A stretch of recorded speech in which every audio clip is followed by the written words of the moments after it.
Good morning dear students and friends. आप सभी को मेरा नमस्कार, सुप्रभात। कोरोना के संक्रमण काल में उम्मीद करता हूं कि आप स्वस्थ एवं सुरक्षित होंगे एवं आप स्वस्थ तथा सुरक्षित बने रहें, ऐसी मेरी शुभकामना है। पूरी दुनिया को जिस महामारी ने आज अपने आगोश में लिया है, जिसने हमारे सारे कार्यों को बाधित कर रखा है, उसका नाम है कोविड-19, कोरोना वायरस डिजीज़ 2019। आज का जो विषय है मेरा, इसी विषय पे मैं बात करूंगा आप सबसे, कोरोना वायरस डिजीज़ 2019 पर। आइए बात करते हैं। आज इस पर बात करने से पहले थोड़ा सा मैं आपको इतिहास के पन्नों को पीछे पलटने के लिए कहूँगा।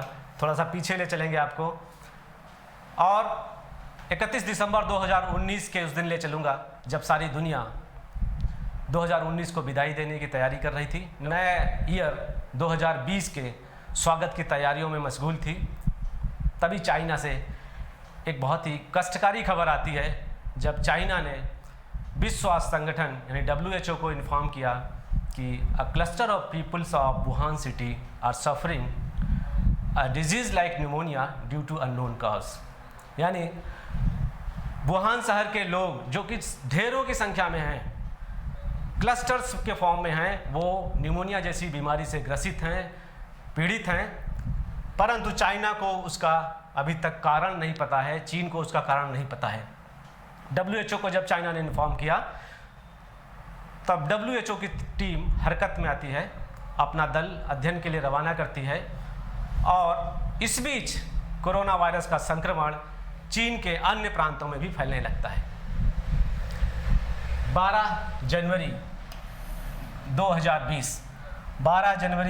2020 वो दिन जब WHO की टीम ने ये बताया या WHO ने इन्फॉर्म किया कि दरअसल जो वुहान शहर का रोग है वो कोरोना वायरस के कारण है और उसका नाम दिया नोवेल कोरोना वायरस, और बताया कि ये कोरोना वायरस के कारण है। जो वुहान शहर के लोग न्यूमोनिया जैसे रोग से ग्रसित हैं वो कोरोना वायरस के कारण हैं।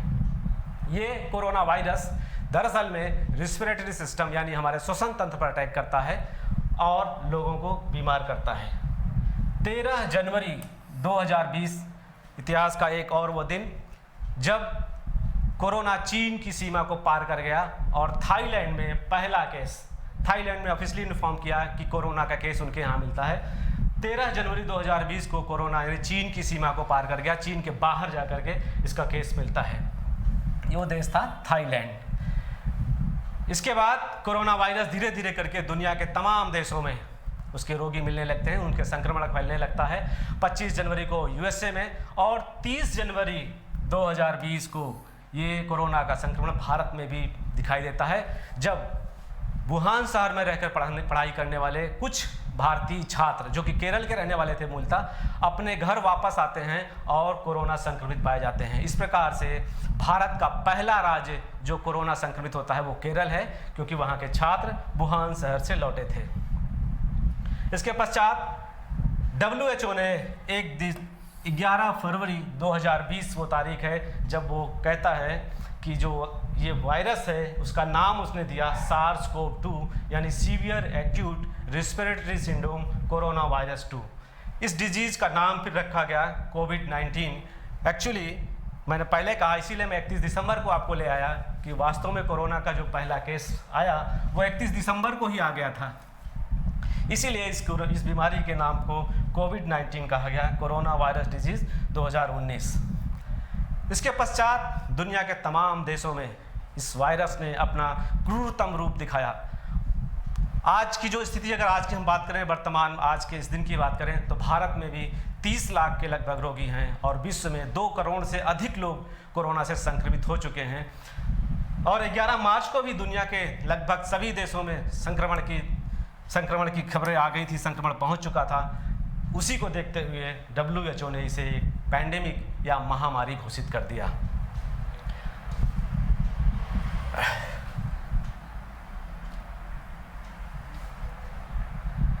आइए चलते हैं, आपको हम कोरोना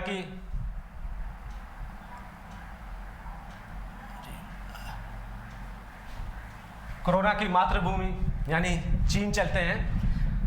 कोरोना का जो मदरलैंड है वो चीन है, चीन से ही इसकी उत्पत्ति मानी जा रही है। चीन का जो नाम है पीपल्स रिपब्लिक ऑफ चाइना, और दुनिया का ये सबसे अधिक जनसंख्या वाला देश है। हमारे देश भारत से भी यहाँ की जनसंख्या अधिक है, और जो उसका एरिया है वो लगभग 95,96,961 स्क्वायर किलोमीटर है, जो विश्व में तीसरे नंबर का है। यानी उससे सिर्फ अधिक रूस और कनाडा की ही एरिया है, बाकी एरिया के उसमें भी वो नंबर 3 है, और पॉपुलेशन में नंबर 1 है। जो चाइना की करेंसी है उसका नाम रेनमिनबी है, रेनमिनबी, और 14 देशों से उसकी सीमाएं लगी हुई हैं। दुनिया का एक बड़ा देश है जो 14 राष्ट्रों के साथ उसकी सीमाएं संलग्न हैं। यद्यपि रसिया की भी 14 देशों से हैं, लेकिन समुद्री सीमाओं को जोड़ लें तो रसिया की ज़्यादा है, लेकिन अगर स्थलीय सीमा से देखा जाए तो चाइना जो है सबसे अधिक देशों के साथ बॉर्डर बनाता है। उसी का एक प्रांत है हुबेई। चाइना में उसे कुल 23 प्रांत हैं, 23 प्रांत में से एक प्रांत है हुबेई, और उसी हुबेई की वास्तव में ये राजधानी थी वुहान, हम अभी उसको बताएंगे। इसके अलावा म्यूनिसिपैलिटी 4 हैं चाइना में, 5 ऑटोनॉमस रीजन्स हैं और 2 स्पेशल एडमिनिस्ट्रेटिव रीजन्स हैं। कुल मिलाकर ये चाइना का जो है स्टेट्स और उनके स्ट्रक्चर्स हैं। और जो हुबेई प्रांत है वो चीन के लगभग बीचों बीच है, चारों तरफ से उसके स्टेट्स जो से घिरा हुआ है, स्थल रुद्ध है, मतलब अगर स्टेट की बात करें तो वो चारों तरफ से अपने ही स्टेट से घिरा हुआ है। कोई बॉर्डर, समुद्री बॉर्डर भी नहीं है और ना ही किसी राष्ट्र की सीमा से वो लगता है, लगभग बीचों बीच में स्थित है। और वुहान जो है उसी हुबेई प्रांत की राजधानी है, जहाँ का सी फूड मार्केट ये जिम्मेदार माना जाता है इस कोरोना के संक्रमण के लिए। और ये वुहान शहर 2 नदियों के संगम पर स्थित है, यांगसी एवं हान नदियाँ।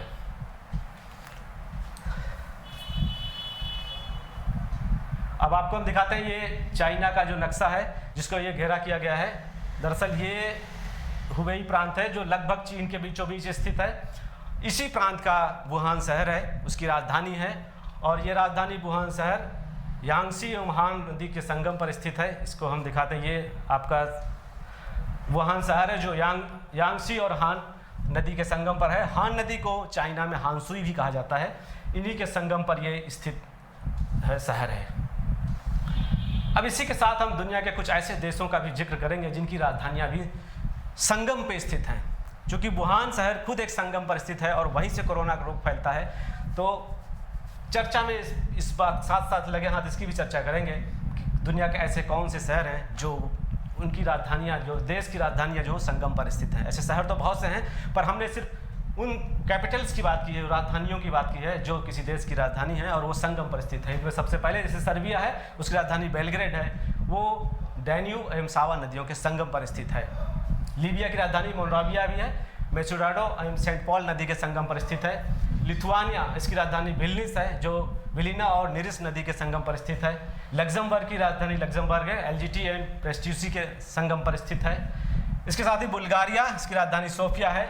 वेलाडिस्का, पेरलोस्का एंड इस्कर, यहाँ पर 3 नदियों का संगम है। बुल्गारिया की राजधानी सोफिया जो है ये अपने आप में ये 3 नदियों के संगम पर स्थित है। जर्मनी की राजधानी बर्लिन, वो खुद स्प्री एवं हावेल नदी के संगम पर है। ताइवान की राजधानी ताइपेई दानसुई एवं एक्सिंडियन के संगम पर स्थित है। इस तरह से जिम्बाब्वे की राजधानी हरारे लिम्पोपो एवं जम्बेजी नदी के संगम पर स्थित है।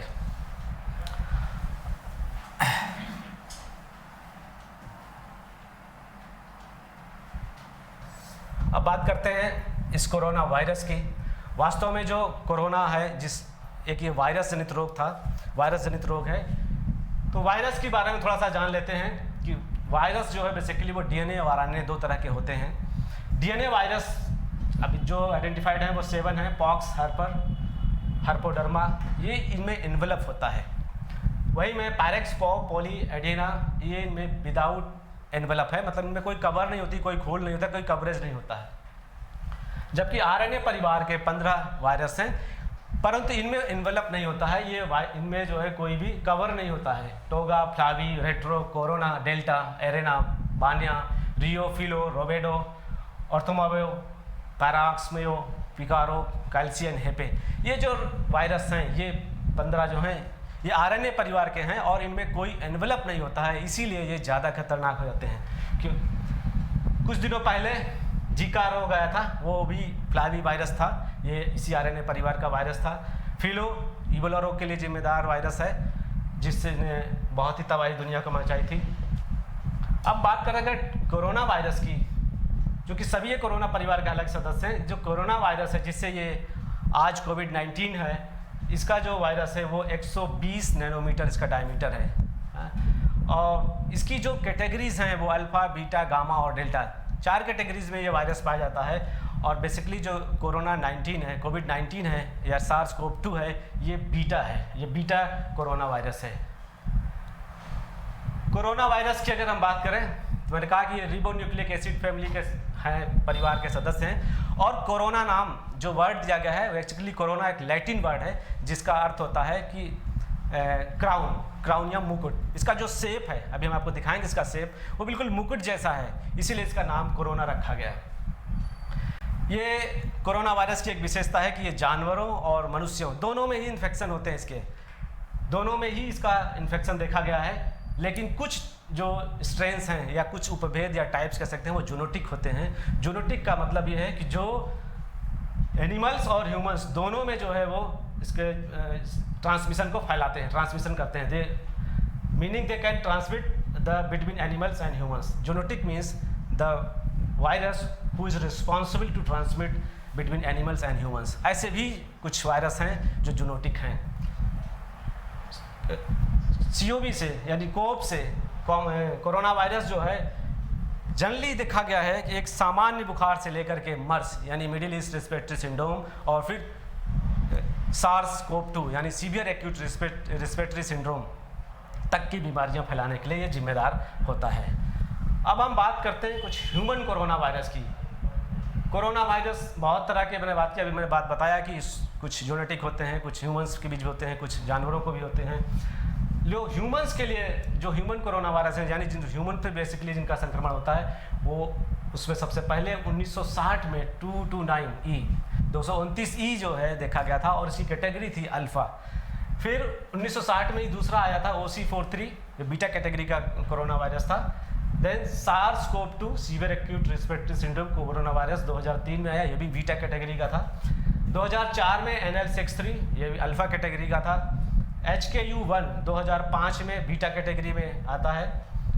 MERS-CoV 2012 में आता है बीटा कैटेगरी का। एंड रिसेंटली 2019 में नोवल कोरोना वायरस या जिसको बाद में नाम दिया गया SARS-CoV-2 severe acute respiratory syndrome corona virus 2, ये बीटा कैटेगरी था। इसको इसी के साथ साथ बताना चाहूँगा कि इसका नाम CoV-2 यहाँ पर दिया गया क्योंकि पहले से ही एक बार ये आ चुका था, तो दूसरी बार जब इसको हमने दिया तो यहाँ इसको 1 माना गया, इसको CoV-2 कहा गया, इसलिए SARS-CoV-2 इसका नाम रखा गया।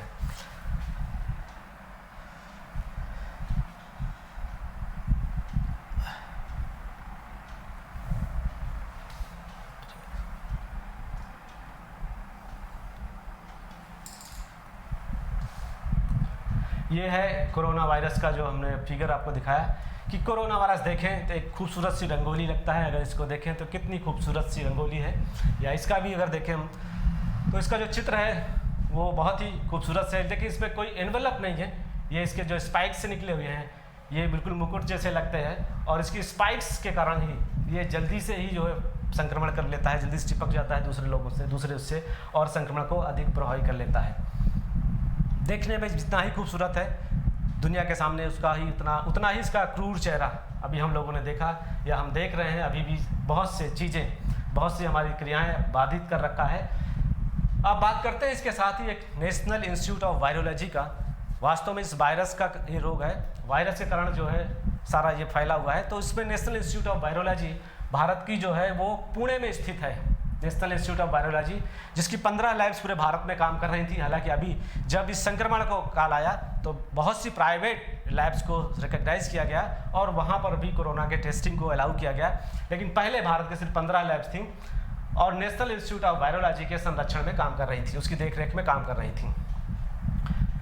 नेशनल इंस्टीट्यूट वायरोलॉजी का नाम थोड़ा सुर्खियों में आया जब उसने 14 मार्च 2020, ये इतिहास की वो तिथि है 14 मार्च 2020, जब नेशनल इंस्टीट्यूट ऑफ वायरोलॉजी ने कोरोना का एक आइसोलेटेड स्ट्रेन प्राप्त किया है। यानी जो सैंपल है, वास्तव में कोरोना परिवार में बहुत से वायरस से मैंने कहा बहुत, और उनकी जो 70-75% तक जो प्रॉपर्टीज़ हैं वो काफ़ी कॉमन है, तो उसमें अलग करना बड़ा मुश्किल काम था। लेकिन भारतीय वैज्ञानिकों ने या नेशनल इंस्टीट्यूट ऑफ वायरोलॉजी ने उसका एक प्योर सैंपल प्राप्त किया, क्योंकि प्योर सैंपल प्राप्त करने के पीछे मकसद होता है या उद्देश्य होता है कि जो वैक्सीन बनेगी या जो दवाएं उसकी बनाई जा सकती हैं ताकि उसके अकॉर्डिंग हो और वो कोरोना वायरस में सफल हो सकें। तो प्योर सैंपल प्राप्त करना बहुत ज़रूरी था। भारत ने 14 मार्च 2020 को कोरोना वायरस का एक प्योर सैंपल प्राप्त किया और इस तरह से भारत जो है दुनिया का 5वां देश बन गया जिसने कोरोना का प्योर सैंपल प्राप्त किया। भारत से पहले चीन ने, जापान ने, थाईलैंड ने और यूएसए ने इसका प्योर सैंपल प्राप्त किया था, प्योर सैंपल निकालने में सफलता प्राप्त की थी। भारत एक तरह से 5वां देश बन गया। बात करते हैं कि कोरोना वायरस अब फैलता कैसे, स्प्रेड कैसे होता है। तो जो एक संक्रमित व्यक्ति है वही इस वायरस को वास्तव में दूसरे को फैलाता है। जब भी हम या कोई संक्रमित व्यक्ति बात करता है, छींकता है या खांसता है तो हमारे मुंह से और नाक से बहुत से छोटी छोटी पानी की ड्रॉपलेट्स होती हैं और वो बाहर आती हैं। बोलते समय भी आती हैं, छींकते समय आती हैं और खांसते समय भी आती हैं। और ये वायरस उन्हीं ड्रॉपलेट्स के सहारे वायुमंडल में आ जाता है और अगर व्यक्ति पास में है तो उसको इन्फेक्टेड कर देता है। इसीलिए कहा जा रहा है, जो सोशल डिस्टेंसिंग का पालन करने को कहा गया है कि 2 मीटर की दूरी रखी जाए, क्योंकि 2 मीटर तक जो ये ड्रॉपलेट्स होती हैं, जो कि वजन थोड़ा इनमें होता है, तो ये 2 मीटर तक कैरी नहीं कर पाती, उसके पहले ही ज़मीन पर गिर जाती हैं। लेकिन 2 मीटर की रेंज के अंदर तो संभावना रहती है कि वो सामने वाले व्यक्ति को इन्फेक्टेड कर सकती हैं, संक्रमित कर सकती हैं। तो दूसरा जो इसके लिए बचने का उपाय बताया गया कि आप मास्क का इस्तेमाल करें। मास्क पहनने से एक तो आपकी सांस से निकलने वाले या छींकते और बोलते समय जो ड्रॉपलेट्स हैं वो मास्क में रह जाएंगी, सामने वाले को इफेक्ट नहीं करेंगी और इस तरह से इन्वायरमेंट में वो वायरस नहीं फैल पाएगा। तो इस तरह से ये फैलता है, इन्फेक्शन करता है और दूसरों को जो है फैला देता है। अच्छा, एक और इशू आया कि कैट्स एंड फेरेट्स के बारे में बात की जा रही थी कि वे जो है कोरोना वायरस को फैलाती हैं। तो ऐसा निश्चित तौर पर वो फैलाती तो हैं, परंतु उन्होंने मनुष्यों को नहीं इससे इन्फेक्शन दिया है। जो भी उन्होंने अपनी स्पेसीज में ज़रूर उसके वाहक का कार्य किया है या कोरोना को फैलाया है, लेकिन वो मनुष्यों के लिए रिस्पॉन्सिबल नहीं है। अब कोरोना वायरस के कुछ सिम्टम्स भी धीरे से जान लेते हैं कि जो क्या सिम्टम्स है। बेसिकली अगर कोरोना से कोई रोग से पीड़ित है तो वो fever, dry cough, shortness of breath and tiredness, ये इतने 4 जो हैं वो कॉमन से लक्षण दिखाई देते हैं। फीवर यानी बुखार होता है, जो भी रोगी इन्फेक्टेड होगा, जो संक्रमित होगा उसको बुखार होता है। ड्राई कफ, सूखी खांसी आती है। ब्रीथनेस, जो ब्रीथ है वो शॉर्टनेस होती है, यानी सांस छोटी होने लगती हैं। सांस छोटी होने लगती है क्योंकि गले में या फेफड़े में ये जो वायरस है जो वहाँ पर बैठ जाता है, धीरे धीरे करके अपनी संख्या बढ़ाता है, तो सांस लेने में रोगी को तकलीफ करता है और सांस छोटी हो जाने लगती है। और जब सांस छोटी होती हैं तो निश्चित तौर से टायर्डनेस होता है, व्यक्ति थक जाता है क्योंकि उसको प्रॉपर ऑक्सीजन नहीं मिल पाती, जितनी ऑक्सीजन उसको चाहिए होता है वो उसको नहीं मिल पाता है, तो वहाँ पर उसको टायर्डनेस फील होती है। इसके अलावा बहुत से स्पेसिफिक आप देखेंगे इफेक्ट्स मिलते हैं लोगों को। किसी को दर्द हो सकता है, नाक में कंजक्शन हो सकता है, डायरिया होता है, हेडेक होता है, सर में दर्द हो सकता है, कंजक्टिवाइटिस हो जाती है, गले में हो जाता है, फीकापन आ जाता है, टेस्ट नहीं समझ में आता है या हीयरिंग की प्रॉब्लम हो सकती है। ये स्पेसिफिक है, किसी व्यक्ति को होती है, बट ये सबको नहीं हो सकती हैं, सबको नहीं होती हैं। सबको जो होते हैं वो लक्षण हैं वो सिर्फ यही 4 हैं कि वो फीवर होगा, ड्राई कफ होगी, सांस छोटी हो जाएंगी और थकान महसूस होती है। कोरोना वायरस के टेस्ट के लिए हम RT-PCR एक टेस्ट किया जाता है, reverse transcription polymers chain reaction. इसके थ्रू हम जान सकते हैं कि कोई व्यक्ति कोरोना से संक्रमित है या नहीं। कोरोना से संक्रमण की जांच के लिए RT-PCR टेस्ट किया जाता है। अब बात करते हैं इसके ट्रीटमेंट का कि इस रोग का ट्रीटमेंट क्या है। तो मैंने अभी तक फिलहाल वैक्सीन बनाने के प्रयास चल रहे हैं। कुछ रसिया जैसे देशों ने दावा किया है कि उन्होंने वैक्सीन बना ली है, अन्य देश भी उस वैक्सीन बनाने की प्रक्रिया में हैं, परंतु कोई अभी तक कारगर दवा नहीं है या कोई सटीक दवा कह सकते हैं कि नहीं है। लेकिन फिर भी रोगी ठीक हो रहे हैं। कुछ दवाएं उनको जो दी जा रही हैं, जो अल्टरनेट मेडिसिन हैं, जो कि कोरोना वायरस जो है कोरोना परिवार का RNA परिवार का सदस्य है और 70% जो इनके कैरेक्टरिस्टिक्स हैं वो आपस में मैच करते हैं। तो कुछ ऐसी दवाएं हैं जो पहले के वायरस जनित रोगों में इस्तेमाल की जाती थी, उन दवाओं का सहारा लिया जा रहा है। उनमें से एक रेमडेसिविर है, C27H35N6O8P इसका केमिकल फार्मूला है और ये दवा बनाई जाती है गिलेड साइंसेज, अमेरिका की कंपनी है गिलेड साइंसेज, जो इसको बनाती है, ये कोरोना के जो गंभीर रोगी हैं, काफ़ी सीरियस पेशेंट्स हैं, उनमें ही दिया जाता है, उनको ये दिया जाता है। और इस दवा का बेसिकली ये इबोला की दवा थी, इबोला के लिए इसको बनाया गया था। चूँकि इबोला भी इसी परिवार का वायरस है, तो इस दवा को इसमें दिया जाता है। इसके साइड इफ़ेक्ट्स बहुत हैं, WHO ने मनाही कर रखी है, लेकिन इस वक्त कोई दवा का अल्टरनेट नहीं होने के कारण अमूमन सारे देश इस दवा का इस्तेमाल कर रहे हैं। इसके साथ ही हाइड्रोक्सीक्लोरोक्विन C18H26Cl N3O ये बनाई जाती है भारत की जेडेस कैडिला और इप्का के द्वारा, और भारत इसका बृहद स्तर पे कह सकते हैं कि मैन्युफैक्चरिंग करता है, क्योंकि भारत में मलेरिया की ये बेसिकली दवा है और मलेरिया भारत में एक कॉमन सा रोग है। भारत ने इस दवा को विश्व के तमाम देशों को, खास करके यूरोपियन कंट्रीज़ को सप्लाई किया, क्योंकि कोरोना के रोगी काफ़ी ज़्यादा हैं और जो सीरियस नहीं होते हैं, जो बहुत सीवियर जिनकी स्थिति नहीं होती, जो माइल्ड केसेस होते हैं, वो आराम से हाइड्रोक्सीक्लोरोक्विन से सहारे ठीक हो जाते हैं। इसके अलावा एजिथ्रोमाइसिन जो तीसरी दवा है C38H72N2O12, ये फाइजर कंपनी बनाती है USA की, और ये इस दवा के साथ दी जाती है इसको सपोर्ट करने के लिए। एजिथ्रोमाइसिन जो भारत में ये दवा भी काफ़ी इस्तेमाल की जाती रही शुरू से ही। इन दोनों दवाओं का कॉम्बिनेशन भारत में वैसे भी बहुत पॉपुलर है, और ये दवा इस वक्त जो है वो कोरोना के इस्तेमाल की जा रही हैं। इसके अलावा जो प्लाज्मा और एंटीबॉडी थेरेपी अभी स्टार्ट किया जा रहा है, प्लाज्मा थेरेपी का जो बेसिक कंसेप्ट है, जब कोई व्यक्ति कोरोना से संक्रमित हो जाता है तो, और जब ठीक हो जाता है, तो वो उसके अंदर ऐसे एंटीबॉडीज़ डेवलप हो जाते हैं जो कोरोना को मात दे सकते हैं।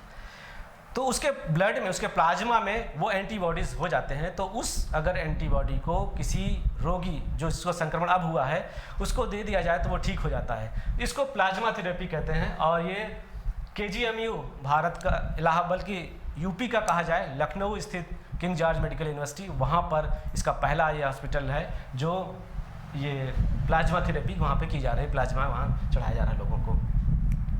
कोरोना संक्रमण के उसमें देखा जाता है कि जो T सेल्स होती हैं बेसिकली, जिनको T लिम्फोसाइट्स भी कहा जाता है, उनकी संख्या दरअसल घट जाती है, जबकि ये T सेल्स जो हैं, जब भी कोई वायरस अटैक होता है या कोई भी शरीर पे कोई भी इस तरह का वायरस आता है, तो उससे वो लड़ती हैं और उसको बाहर भगा देती हैं या उसको हरा देती हैं। अगर वो उसको लड़के उसको सफल रहती हैं तो रोग नहीं हो पाता है, परंतु इसके जनरली इनकी जो संख्या होती है वो 2000 से 4800 तक होती है। एक माइक्रो लीटर जो है खून में, ब्लड में जो हमारे, वो 2000 से 48,000 T सेल्स पाए जाते हैं। परंतु ऐसा देखा गया जब किसी को कोरोना हो जाता है या कोरोना संक्रमित व्यक्ति होता है तो उसमें ये संख्या जो है वो काफ़ी घट जाती है, वो सिर्फ 200 से लेकर के 1000 T सेल्स रह जाते हैं एक माइक्रो लीटर ब्लड में।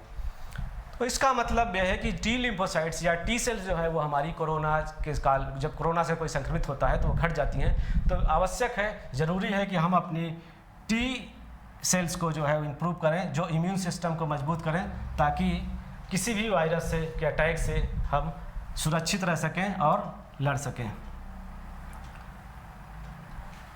इसके बाद अब आपसे बात करेंगे WHO की भूमिका पर। WHO काफ़ी इन सुर्खियों में रहा, काफ़ी विवाद रहा, चाहे दवाओं को लेकर के या इस रोग के बाकी पहलुओं को लेकर के। वैसे तो WHO ने बहुत से रोगों में बहुत ही कारगर कदम उठाए, बहुत से सफल कार्य किए, बहुत ही सकारात्मक भूमिका रही अभी तक अपने उसके जीवन काल की। जब वो 7 अप्रैल 1948 को उसको बनाया जाता है यूनाइटेड नेशन की एक स्पेशलाइज्ड एजेंसी के तौर पर, तब से लेकर के WHO ने बहुत से रोगों में अपनी सकारात्मक भूमिका का निर्वहन किया। परंतु कोरोना के इस संक्रमण काल में, इस कोरोना के रोग में उसके ऊपर काफ़ी सवाल उठे हैं, इसलिए ये संस्था सुर्खियों में आई। तो 7 अप्रैल 1948 को इसका बनाया जाता है और इसका हेडक्वार्टर जो है वो जिनेवा, स्विट्जरलैंड में स्थित है। जो इसके डायरेक्टर हैं इस वक्त वो टेड्रोस एधनॉम घेब्रेयेसस हैं। ये इथियोपिया के फॉरेन मिनिस्टर रहे थे और उसके पहले भी ये वहाँ के हेल्थ मिनिस्टर थे। तो उनके कह सकते हैं कि पूर्व अनुभवों का लाभ लेने के लिए उनको डायरेक्टर जनरल बनाया जाता है। और वो पहले ऐसे अफ्रीकन हैं जिन्होंने 1 जुलाई 2017 को ये चार्ज लिया WHO के डायरेक्टर जनरल का। इसके साथ ही 2 यहाँ पर डिप्टी डायरेक्टर जनरल भी हैं, और वो दोनों डिप्टी डायरेक्टर जनरल, एक है सौम्या स्वामीनाथन और दूसरी जेन एलिसन।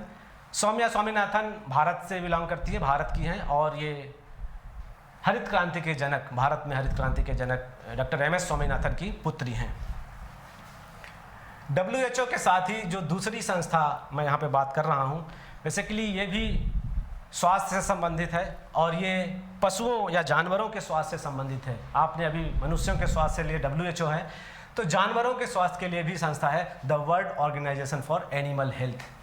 ये World organisation for animal Health, और इसका शॉर्ट फॉर्म में या एक्रोनियम जो है OIE कहा जाता है। अभी बात करेंगे OIE क्यों है।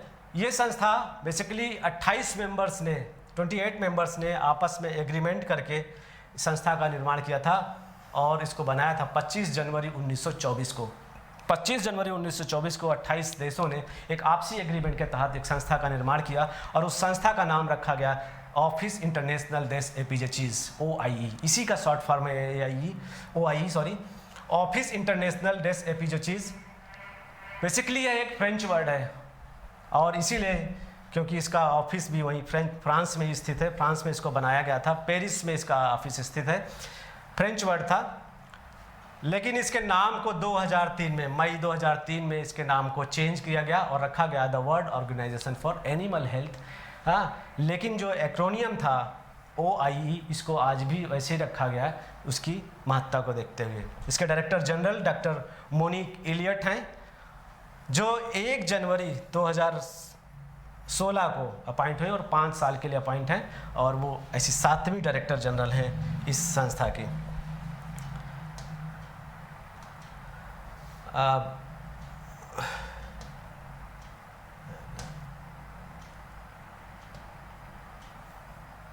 अब आगे बात करते हैं आपसे। भारत ने इस बीमारी से बचने के लिए क्या उपाय किए। दुनिया के तमाम देशों ने हालांकि किया, भारत ने ही नहीं किया। हम लॉकडाउन, भारत की बात कर रहे हैं कि भारत में लॉकडाउन कैसे लगाया है। लॉकडाउन क्या किया गया, लोगों में सोशल डिस्टेंसिंग रखना था क्योंकि संक्रमण बहुत तेज़ी से फैल रहा था। इसलिए 22 मार्च 2020 को भारत में 24 घंटे का जनता कर्फ्यू रखा गया। प्राइम मिनिस्टर नरेंद्र मोदी जी के आह्वान पर सर्वप्रथम 14 घंटे का जो है ये जनता कर्फ्यू का आह्वान किया गया था और उसको सफल आयोजन कहा जाए उसको किया गया। उसके बाद लॉकडाउन की प्रक्रिया जो है भारत में भी प्रारंभ की गई और 24 मार्च की वो तिथि जब प्राइम मिनिस्टर ने पूरे देश में जो है सर्वप्रथम 21 दिन का लॉकडाउन घोषित किया। हाँ, कि लोग घरों से बाहर ना निकले, घर में रहें, क्योंकि सोशल डिस्टेंसिंग को मेंटेन करना है। भारत एक बहुत ही ज़्यादा जनसंख्या वाला देश है और पीपल्स डेंसिटी जो है वो चाइना से भी हमारी ज़्यादा है, क्योंकि 132 करोड़ जनसंख्या, चाइना का 1/3 एरिया, तो निश्चित तौर पर हमारी डेंसिटी बहुत अधिक है। लोगों को संक्रमण से बचाने के लिए और ये वायरस फैलने ना पाए, इसलिए 21 दिन का सर्वप्रथम लॉकडाउन लगाया गया। उसके पश्चात 14 अप्रैल को फिर से लॉकडाउन बढ़ाया गया 3 मई तक, फिर 1 मई को ही निर्णय ले लिया गया और अगला जो लॉकडाउन वो 17 मई तक बढ़ाया गया। उसके बाद अगला लॉकडाउन जो है 31 मई तक बढ़ाया गया। फिर जो है 1 जून से 30 जून तक का हमने पहला अनलॉक किया। बहुत सी चीज़ें उसमें फिर धीरे धीरे करके खोलने की बात आई। काफ़ी दिन तक लॉकडाउन रहने के बाद ये अनलॉक की प्रक्रिया शुरू की गई और पहला अनलॉक 1 जून को किया गया। फिर दूसरा अनलॉक जो है वो 1 जुलाई को किया गया और इस वक्त ये तीसरा अनलॉक चल रहा है जो 1 अगस्त से हमने प्रारंभ किया है। तो इसमें अनलॉक की प्रक्रिया चल रही है। अब इसके पश्चात हम बात करते हैं जो इस लॉकडाउन के दौरान कुछ चीज़ें ऐसी की गई, जैसे कि हमने अपने पूरे एरिया को कुछ भागों में बांटा, जोनल क्लासिफिकेशन जिसको कहा गया, कुछ जोन्स में बांटा गया, रेड, ऑरेंज और ग्रीन जोन। पूरी इस जो कोरोना के इस युद्ध में पूरे जो क्षेत्र थे उनको 3 जोन में बांटा गया। रेड जोन को हॉट स्पॉट्स कहा गया, जहाँ पर केसेस बहुत तेज़ी से डबल हो रहे थे, बहुत तेज़ी से बढ़ रहे थे। उन लोगों को, उन एरियाज़ को हमने हॉट स्पॉट जोन में रखा या रेड जोन कहा उनको। ऑरेंज जोन थे जो नॉन हॉट स्पॉट थे, लेकिन जहाँ पर कुछ कम केसेस थे कंपेरेटिवली, और ग्रीन जोन वो एरिया थे जहाँ पर पिछले 21 दिन से कोई केस ना मिला हो या डबलिंग या रेट ग्रोथ रेट बहुत ही कम थी। उन एरियाज़ को जो है ग्रीन जोन में रखा गया। इसके पश्चात अब बात करेंगे आपसे लोगों को स्वस्थ बनाने के लिए भारत के उठाए गए कदमों की भारत ने जो ministry of electronics and information technology थी, भारत की जो मिनिस्ट्री है, उसने एक ऐप बनाया, आरोग्य सेतु ऐप। आरोग्य सेतु ऐप लोगों को इस कोरोना संक्रमण के बारे में बताने की, उनकी जानकारी देने के लिए, उसकी वर्तमान स्थिति, कितना संक्रमण है, कितना आज कितने पेशेंट मिले, कौन संक्रमित हो गया, इसके लिए एक ऐप बनाया गया। पूरी जानकारी देने के लिए आरोग्य सेतु ऐप बनाया गया और इस ऐप से कोरोना संक्रमण को कम करने में काफ़ी मदद मिली, या कह सकते हैं कि लोग अलर्ट हुए, जानकारी जो होती उनको मिली कि कोरोना में क्या क्या चीज़ें होती हैं। इस ऐप को 12 भाषाओं में, 12 लैंग्वेजेस जो कुल थी, इस ऐप को लॉन्च किया गया, वो 12 भाषाओं में इसको जारी किया गया है ये ऐप। और इसी के साथ यूपी के जो गवर्नमेंट है उसने भी आयुष कवच ऐप डेवलप किया, जहाँ की आयुष मिनिस्ट्री ने इसको बनाया था। यूपी सरकार ने अपना भी एक ऐप बनाया, आयुष कवच। परंतु जो ये कोरोना, ये जो आरोग्य सेतु ऐप है, आरोग्य सेतु ऐप की अगर हम बात करें तो इसने 13 दिन में ही 50 मिलियन जो है इसके डाउनलोड्स हुए और इसने एक रिकॉर्ड बनाया।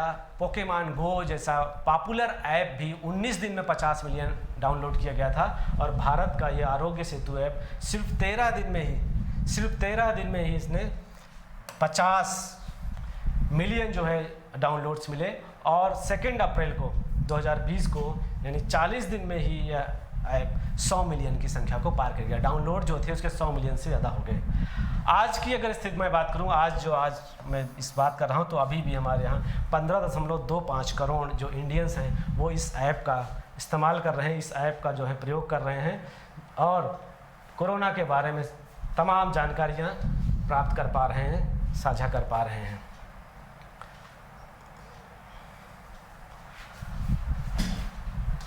इसके साथ ही कुछ और ऐसी पहलू पे मैं बात करूंगा। इनमें से एक है आत्मनिर्भर भारत। आत्मनिर्भर भारत ये भारत सरकार के द्वारा लॉन्च किया गया।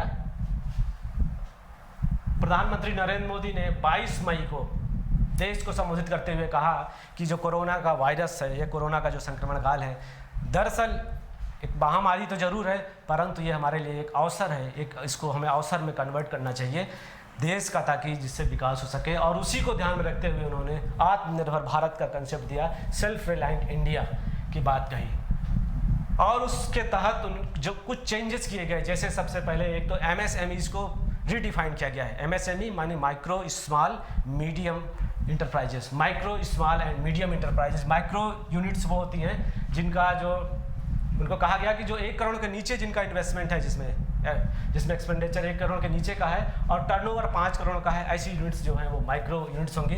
1 से लेकर के 10 करोड़ तक जिनमें पूंजी लगाई गई है और टर्नओवर 50 करोड़ के नीचे है उनको स्मॉल कहा गया और मीडियम 10 से 50 करोड़ के बीच जिनका टर्नओवर है, जिनका जो है इन्वेस्टमेंट है जिसमें पूंजी लगाई गई है और टर्नओवर 250 करोड़ है, ऐसी यूनिट्स को जो है स्मॉल मीडियम यूनिट्स कहा गया। इसके साथ ही ये आत्मनिर्भर भारत बनाने की प्रक्रिया थी, क्योंकि भारत आत्मनिर्भर बन सके इसलिए इनको रीडिफाइन किया गया ताकि लोग इन्वेस्ट करें, नए उद्योग धंधे लगाएं। बहुत से लोग जो माइग्रेट कर रहे थे, जो हमारी पॉपुलेशन बड़े शहरों से, मेट्रोज से अपने गाँव की ओर जा रही थी या कहीं मूव कर रही थी, इससे एक जो समस्या देश के सम्मुख थी अनएम्प्लॉयमेंट की और बाहर की चीज़ें चूँकि आ नहीं सकती हैं इस वक्त, बहुत सी चीज़ें जिन पर हम बाहर से वस्तुओं पर जिन पर डिपेंड थे उनको नहीं आना है, तो ऐसी स्थिति में हमारे काम चलें, इसके लिए ज़रूरी था कि हम आत्मनिर्भर बने।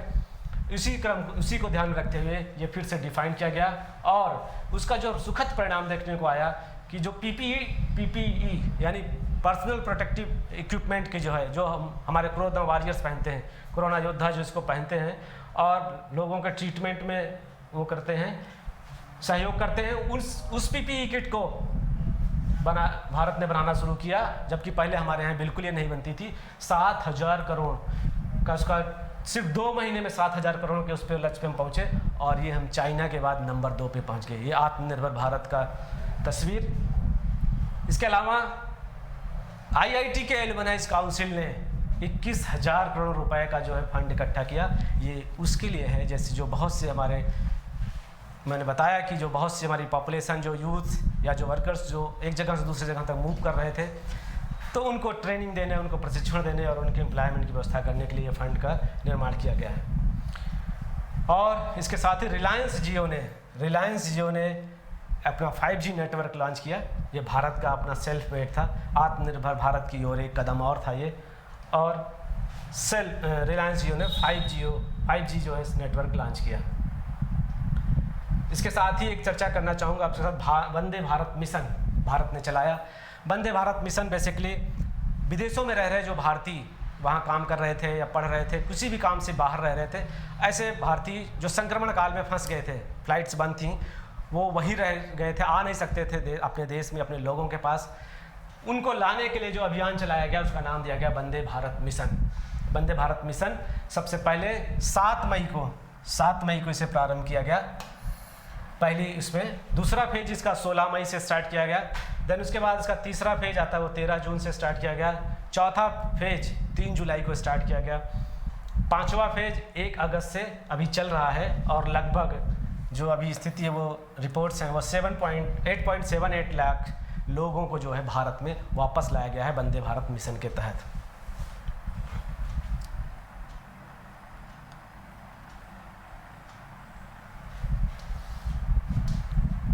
स्पोर्ट्स पे क्या कोरोना ने असर डाला, इस पर भी थोड़ा सा चर्चा करना चाहते हैं कि जो स्पोर्ट्स सारी एक्टिविटीज़ मैंने कहा कि बंद थी, ये कोई लर्निंग और टीचिंग और लर्निंग ही नहीं बंद थी। आज हम ऑनलाइन की ओर आए हैं तो टीचिंग लर्निंग ही नहीं बंद है, बहुत सी हमारी सारी एक्टिविटीज़ बंद थी क्योंकि सोशल डिस्टेंसिंग फॉलो की जा रही थी। इसी के क्रम में फ्रेंच ओपन 2020 को पोस्टपोन कर दिया गया। कोरोना के संक्रमण को देखते हुए फ्रेंच ओपन 2020 को पोस्टपोन कर दिया गया और क्रिकेट मैच बंद रहे। और अभी स्टार्ट जब हुआ है तो वेस्ट इंडीज़ और इंग्लैंड पहले ऐसी 2 टीमें थी जिन्होंने कोरोना के बाद पहला टेस्ट मैच खेला।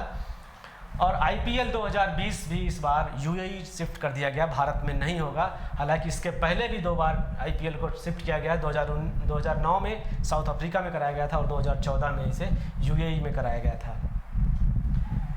इसके साथ ही एक PM केयर फंड भी काफ़ी चर्चा में है, कुछ विवाद भी हैं, कुछ ज़रूरी भी था।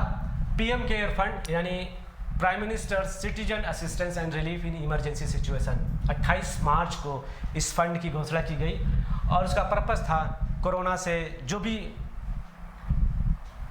प्रभावित लोग हैं उनकी सहायता की जाए, उनको हेल्प की जाए, यानी पूरी कोरोना के समर्पित ये फंड बनाया गया था।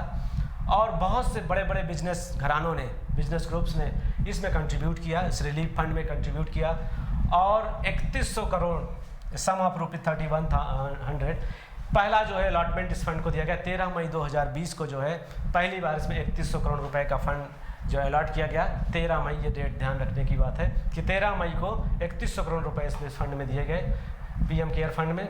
और इस फंड के कलेक्शन और उसकी सारी जिम्मेदारी जो है इंडियन ओवरसीज़ बैंक को दी गई है। इंडियन ओवरसीज़ बैंक इन सारी चीज़ों को मैनेज करेगा, देखेगा, कलेक्ट करेगा। इसके साथ ही एक बड़ा ही प्राउड मोमेंट है, हम सभी भारतीय हैं और भारतीय होने के कारण हमको इस गर्व है कि जो प्राउड मोमेंट हमारे सामने आता है वो 18 अप्रैल 2020 को स्विट्जरलैंड के आल्प्स पर्वत श्रेणी में, आल्प्स पर्वत श्रेणी स्थित माउंट मैटरहॉर्न चोटी है, आल्प्स पर्वत की एक चोटी है माउंट मैटरहॉर्न, उस पर रोशनी से तिरंगा मशहूर आर्टिस्ट गैरी हाफस्टेटर ने कोरोना जंग में भारत के योगदान पर बनाया। भारत के योगदान को देखते हुए गैरी हाफस्टेटर ने लाइटिंग के थ्रू इस चोटी पर जो है तिरंगा झंडा बना दिया। भारत का तिरंगा झंडा इस मैटरहॉर्न चोटी पर, आल्प्स पर्वत श्रेणी में स्थित पर्वत है जिस पर यह बनाया गया था। ये कार्य गैरी हाफस्टेटर ने भारत के उस कार्य को बेसिकली किया जब भारत ने हाइड्रोक्सीक्लोरोक्विन की सप्लाई यूरोपियन नेशंस या अन्य देशों को किया। भारत की जो वसुधैव कुटुंबकम की जो संकल्पना रही हमारी सदियों से, उसके तहत कि सारी वसुधा हमारा अपना घर परिवार है और दुनिया के जो लोग कोरोना से संक्रमित हैं, पीड़ित हैं, वो उससे स्वस्थ हो जाएं। भारत ने अपना कमिटमेंट दिखाया और हाइड्रोक्सीक्लोरोक्विन की सप्लाई सारे देशों को दिया। उसी को याद करते हुए यूरोपियन कंट्रीज़ ने और मशहूर आर्टिस्ट गैरी हॉफस्टेटर ने भारतीय तिरंगा का जो है लाइटिंग के थ्रू मैटरहॉर्न चोटी पर बनाया। तो ये कुछ कोरोना से समय में के संबंध में बातें थी जो मैंने आपसे यहाँ पर चर्चा किया। उम्मीद करता हूँ कि आपको ज़रूर कुछ ना कुछ फ़ायदा हुआ होगा, और अगले इशू में, अगले एपिसोड में मैं आऊँगा कुछ और नए सवालों के साथ, उनके उत्तर के साथ। तब तक के लिए आप देखते रहें इस चैनल को, और अगर ये आपको मेरा वीडियो पसंद आया हो, लेक्चर अच्छा लगा हो, निश्चित तौर पर चैनल को सब्सक्राइब करिएगा और मुझे कमेंट्स ज़रूर दीजिएगा। आप बताइएगा कि मैं फीडबैक्स के ऊपर क्या और उसमें इम्प्रूव किया जा सकता है। आप सभी का धैर्यपूर्वक देखने के लिए बहुत बहुत धन्यवाद, आभार, धन्यवाद।